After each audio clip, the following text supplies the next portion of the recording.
विधान भवनाच्या पायऱ्यांवरती सत्ताधाऱ्यांनी काँग्रेसच्या प्रियांक खरगेंविरोधामध्ये आंदोलन केले। स्वातंत्र्यवीर सावरकरांवरती केलेल्या वक्तव्याविरोधात आंदोलन करण्यात आले। यावेळेला काँग्रेस आणि ठाकरेंच्या शिवसेनेविरोधात घोषणाबाजी करण्यात आली। काँग्रेस नेते प्रियांक खरगेंनी स्वातंत्र्यवीर सावरकरांबद्दल अपमानास्पद वक्तव्य केले। सावरकरांचा अपमान हा देशासह महाराष्ट्राचा अपमान असल्याचं वक्तव्य भाजप प्रदेशाध्यक्ष चंद्रशेखर बावनकुळे यांनी केले। सावरकरांबद्दल केलेल्या वादग्रस्त विधानावरून प्रियांक खरगेंच्या प्रतिकात्मक पुतळ्याचं लातूरमध्ये दहन करण्यात आले। भाजप युवा मोर्चाकडून त्यांच्या प्रतिकात्मक पुतळ्याला चपला मारण्यात आल्या। लातूरमधील नांदेड रोडवरती प्रियांक खरगेंच्या प्रतिकात्मक पुतळ्याला जोडे मारो आंदोलन करण्यात आले। यांच्या विरोधात जोरदार घोषणाबाजी करण्यात आली। यावेळेला भाजप पदाधिकारी मोठ्या संख्येने उपस्थित होते। मालेगावसह नाशिकमध्ये भाजपतर्फे प्रियांक खरगेंच्या प्रतिमेला जोडेमारो आंदोलन करण्यात आले। मालेगावच्या महात्मा गांधींच्या पुतळ्याजवळ खरगेंचा निषेध करण्यात आला।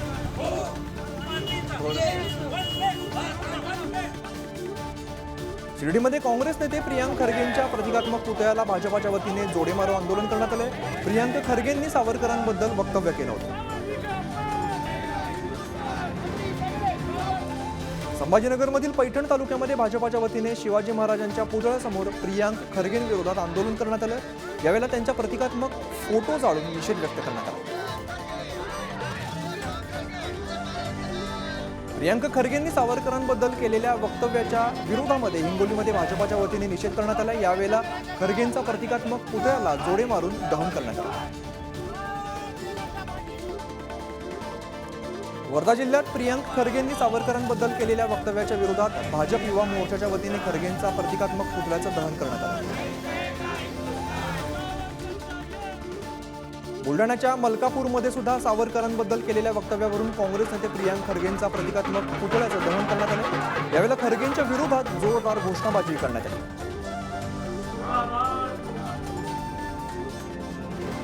जळगावमधल्या 40 गावात प्रियांक खरगेंच्या प्रतिमेला जोडे मारून आंदोलन करण्यात आले। यावेळेला भाजप कार्यकर्त्यांनी प्रियांक खरगेंच्या विरोधात जोरदार घोषणाबाजी केली।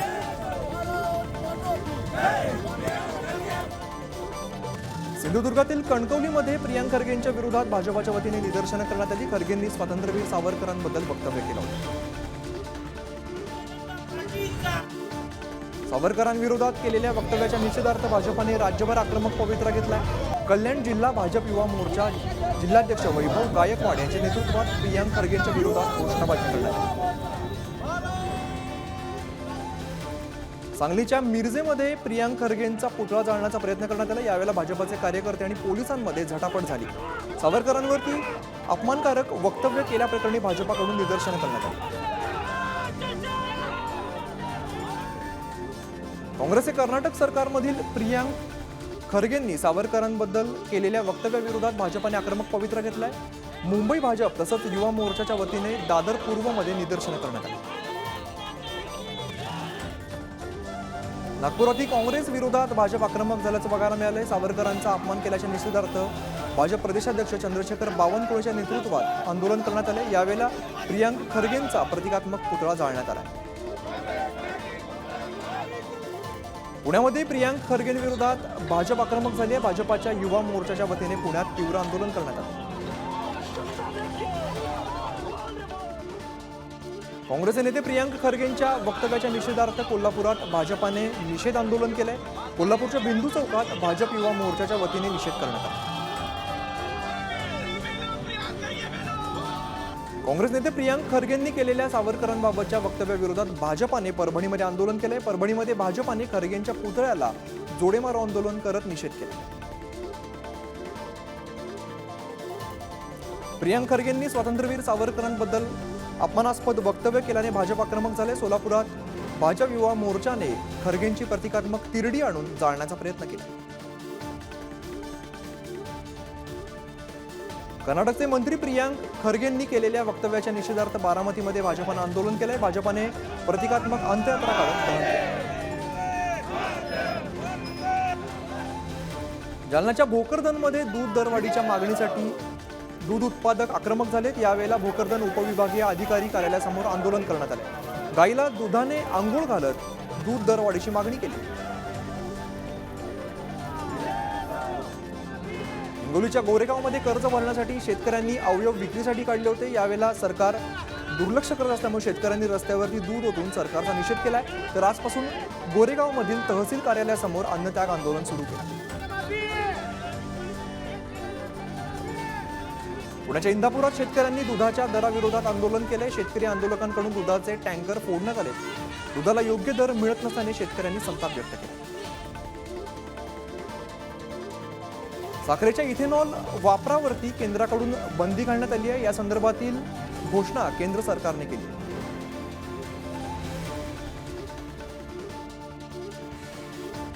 केंद्र सरकारने ऊसापासून इथेनॉल निर्मिती बंद करण्याचा आदेश काढल्याने इथेनॉल प्रकल्प अडचणीत येणार। या आदेशाविरोधात स्वाभिमानी शेतकरी संघटनेने कोल्हापुरात आंदोलन केलं। इथेनॉलच्या उत्पादनावरती घातलेली बंदी म्हणजे तुघलकी निर्णय अशी टीका राजू शेट्टींनी केंद्र सरकारवरती केली आहे। इथेनॉल निर्मितीवरील घातलेली बंदी तातडीने मागे घ्यावी अशी मागणी राजू शेट्टी यांच्याकडून करण्यात आली। केंद्र सरकारने 31 मार्च 2024 पर्यंत कांदा निर्यातीवरती बंदी घातली आहे। अवकाळी पावसामुळे शेतकरी आधी संकटात असताना निर्यातीवरती बंदी घातल्याने बळीराजा अडचणीत सापडला। संगमनेर कृषी उत्पन्न बाजार समितीत कांद्यांचे भाव अचानक कोसळल्यामुळे संतप्त झालेल्या कांदा उत्पादकांनी रास्ता रोको केलाय। आंदोलनामुळे पुणे नाशिक मार्गावरती दोन्ही बाजूने वाहनांच्या लांबच लांब रांगा लागल्या होत्या।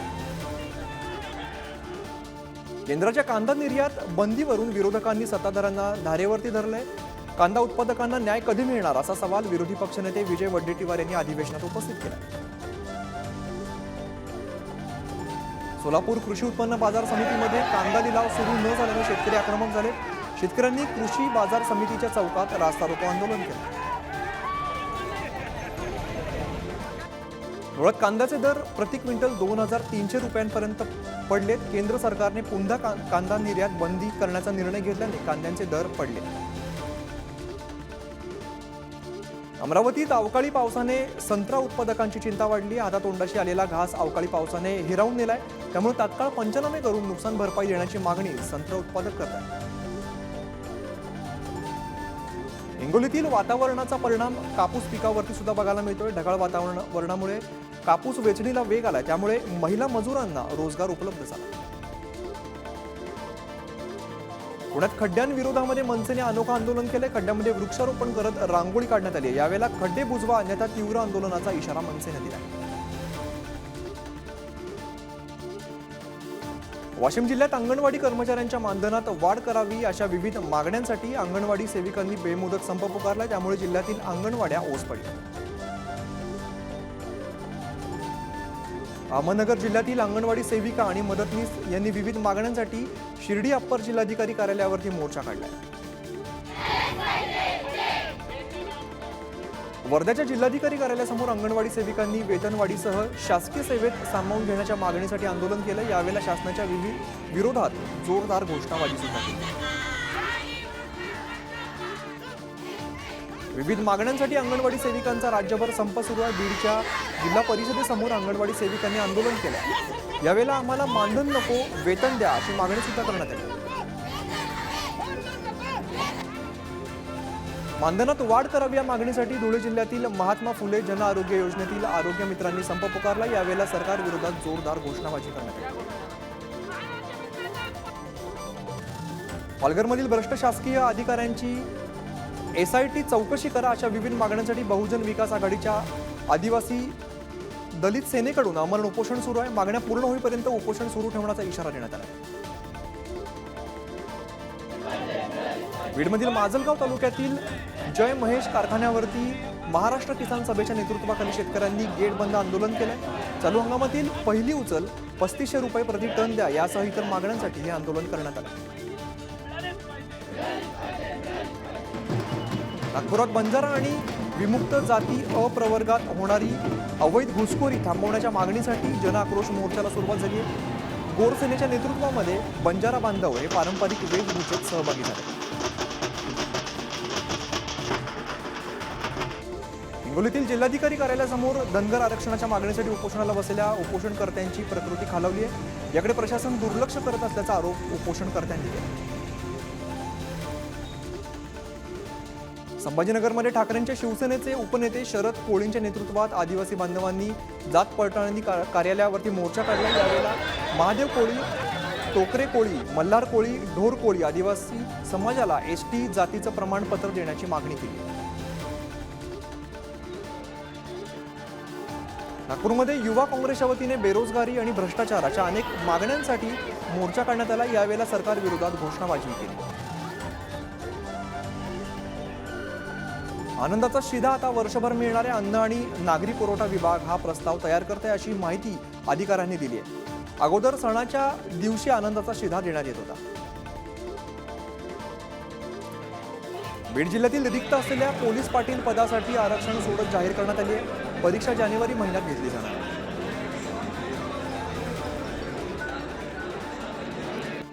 जालन्याच्या अंतरवली सराटीत बचावासाठी पोलिसांकडून वाजवी बळाचा वापर करण्यात आलाय। लाठीमाराबाबत गृहमंत्री देवेंद्र फडणवीसांनी विधिमंडळात लेखी निवेदन दिलंय। इंदापुरात ओबीसी नेते छगन भुजबळांचे भावी मुख्यमंत्री म्हणून बॅनर लावलेत। भुजबळ समर्थकांकडून ही बॅनरबाजी करण्यात आली आहे। उद्या इंदापुरात ओबीसी एल्गार मेळावा असून त्याच्या पार्श्वभूमीवरती भुजबळ समर्थकांकडून ही बॅनरबाजी करण्यात आली। श्री अंबाबाई मंदिर तीर्थक्षेत्र विकास आराखड्यासाठी हिवाळी अधिवेशनात 40 कोटी रुपयांची तरतूद करण्यात आली आहे। विकास आराखडा एकूण 79 कोटी 96 लाखांचा असून त्यापैकी 10 कोटी 70 लाख निधी मंजूर झाला। फडणवीसांनी अजित पवारांना पत्र लिहिल्यानंतर आज पहिल्यांदाच फडणवीस आणि मलिक हे एकमेकांसमोर आलेत। यावेळेला मलिक समोर येताच फडणवीसांनी हात जोडले। अजित पवार गटाचे खासदार प्रफुल्ल पटेल उपमुख्यमंत्री देवेंद्र फडणवीसांच्या भेटीला गेलेत। मलिकांना महायुतीत नो एंट्री देण्याच्या भाजपाच्या भूमिकेवरती खलबत सुरू असल्याची चर्चा। नवाब मलिक हे अनुभवी नेते आहेत, ते सहज सत्ताधारी बाकावरती बसले नाहीत अशी प्रतिक्रिया ठाकरेंच्या शिवसेनेच्या उपनेत्या सुषमा अंधारेंनी दिली। माझ्या भ्रष्टाचाराचं समर्थन कधीही करत नाही। मलिक आणि इतरांवरील आरोपांमध्ये फरक आहे असं वक्तव्य भाजप प्रदेशाध्यक्ष चंद्रशेखर बावनकुळे यांनी केलं। नवाब मलिकांसोबतच्या चर्चेनंतर फडणवीसांच्या पत्राला उत्तर देणार असं वक्तव्य उपमुख्यमंत्री अजित पवारांनी केलंय। तर विधानसभेत कोणी कुठे बसावं हे माझ्या अधिकार क्षेत्रात येत नाही असंही ते म्हणाले। प्रफुल्ल पटेलांवरती केलेली कारवाई ही देखील दाऊदच्या खास हस्तकाशी संबंधित होती। मग प्रफुल्ल पटेल आणि मलिकांना वेगळा न्याय का असा सवाल अंबादास दानवेंनी फडणवीसांना उपस्थित केला। नागपूरमध्ये सध्या लबाड लांडगा ढोंग करतंय। मलिकांवरील आरोप प्रत्यारोप सिद्ध व्हायचे असं वक्तव्य करत संजय राऊतांनी फडणवीसांवरती निशाणा साधलाय। नवाब मलिकांचा जामीन सुप्रीम कोर्टानं रद्द करावा। त्यांची तब्येत ठीक असून त्यांना कोणत्याही उपचाराची गरज नाही असं वक्तव्य भाजपाचे नेते मोहित कंबोज यांनी केलं।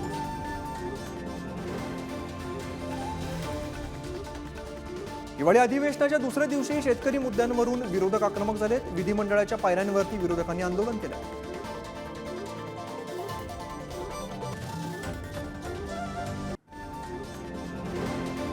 पक्षश्रेष्ठींनी संजय राऊतांना बळीचा बकरा केलाय असा आरोप उपसभापती नीलम गोरेंनी नाव न घेता उद्धव ठाकरेंवरती केला।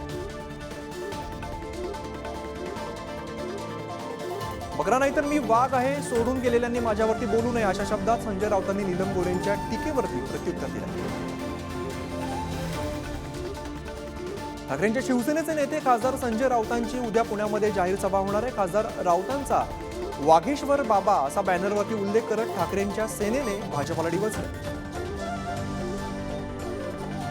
मराठा आरक्षणासाठी सरकारला नमवायचंय आणि त्यासाठी आपण एकजुटीने राहायला हवं असं वक्तव्य मनोज जरांगे पाटलांनी केलंय।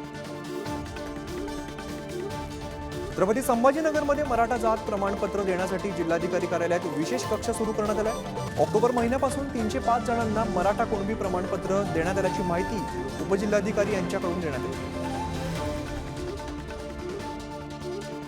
भंडारा जिल्ह्यातील कोरंबी इथे राज्यपाल रमेश बैस यांनी पिंगलेश्वरी देवीचं दर्शन घेतलंय। भंडारा शहापूर इथल्या विकसित भारत संकल्प यात्रेच्या कार्यक्रमाला राज्यपाल आले होते।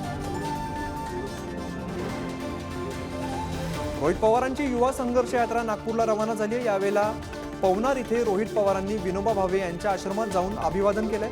12 डिसेंबरला यात्रेचा नागपुरात समारोप होणार आहे।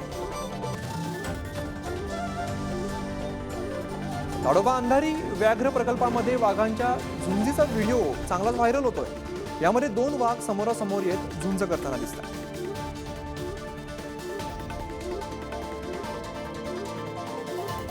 एप्रिल ते नोव्हेंबर या 8 महिन्यांमध्ये माथेरानच्या मिनी ट्रेनने 3,34,042 प्रवाशांनी यामध्ये प्रवास केलाय। यामुळे मध्य रेल्वेच्या तिजोरीमध्ये 2,36,00,000 गल्ला जमा झाला। हिंगोलीच्या जवळ बाजार इथे माझगाव माझा सप्ताहाचं आयोजन करण्यात आलंय। आज कीर्तनानंतर सप्ताहाची सांगता करण्यात आली आहे। यावेळेला पंचक्रोशीतील भाविक मोठ्या प्रमाणात उपस्थित होते। राज्यात वाहनांची संख्या झपाट्याने वाढत असल्याने परिवहन विभागावरती कामाचा भार वाढलाय। आरटीओ मधील 500 पदं रिक्त असल्याने कार्यरत असलेल्या अधिकाऱ्यांवरती कामाचा ताण वाढलाय। याचा फटका आता नागरिकांना बसला। डीआरडीओचे डॉक्टर प्रदीप कुरुलकरचा जामीन अर्ज फेटाळण्यात आलाय। देशातील सुरक्षा विषयक माहिती पाकिस्तानी गुप्तचर यंत्रणेला पाठवल्याचा आरोप आहे। संभाजीनगरमधील आदर्श पतसंस्थेतील 202 कोटींच्या घोटाळा प्रकरणी 3,436 पानांचं दोषारोपपत्र दाखल करण्यात आलंय। या तत्कालीन जिल्हा उपनिबंधक घोटाळ्यासाठी जबाबदार असल्याचं दोषारोपपत्रामध्ये म्हटलंय। तुळजाभवानीच्या मंदिरात पुन्हा एकदा वस्त्रसंहिता लागू करण्याची मागणी करण्यात आली आहे। महाराष्ट्र राज्य मंदिर महासंघाचे संयोजक किशोर गंगणे यांनी याबाबत मागणी केली। चंद्रपुरातील गोंडपिंपरी तालुक्यामध्ये 7 दिवसांपासून दहशत माजवणाऱ्या बिबट्याला पकडण्यात वन विभागाला यश आलंय। त्यामुळे गावकऱ्यांनी सुटकेचा श्वास सोडला। नाशिकच्या सातपूर परिसरामध्ये पुन्हा बिबट्याचं दर्शन झालंय। बिबट्याचा मुक्त संचार सीसीटीव्ही कॅमेऱ्यामध्ये कैद झालाय। त्यामुळे परिसरामध्ये दहशतीचं वातावरण असून बिबट्याला जेरबंद करण्याची मागणी केली जाते। अमरावतीवरून अंजनगावकडे जात असताना धावत्या कारवरती गोळीबार केल्याचा प्रकार घडलाय। या गोळीबारात कारमधील तरुणी जखमी झाली असून तिच्यावरती रुग्णालयात उपचार सुरू आहेत। करणी सेनेचे राष्ट्रीय अध्यक्ष सुखदेव सिंह गोगामेडी यांच्या मारेकऱ्याला फाशीची शिक्षा देण्याची मागणी करण्यात आली आहे। बुलढाणा जिल्ह्याच्या मोताळा तहसील कार्यालयावरती मोर्चा काढत याबाबत तहसीलदारांना निवेदन देण्यात आलं। मुंबई महापालिका हद्दीतील रस्त्याच्या कडेला पार्क केलेल्या वाहनांची आता उचलबांगडी होणार आहे। या वाहनांवरती कारवाईसाठी विभाग स्तरावरती मार्शलची नियुक्ती करण्यात येणार आहे। मुंबई महापालिकेने निर्णय घेतला। नवीन वर्षात संभाजीनगरमध्ये डबल डेकर बस येणार आहेत। संभाजीनगर शहराच्या पर्यटन वाढीसाठी मनपा प्रशासनाने हा पुढाकार घेतला। या बातम्यांचा बुलेटिनमध्ये इथेच थांबतोय। पाहत राहा पुढारी न्यूज।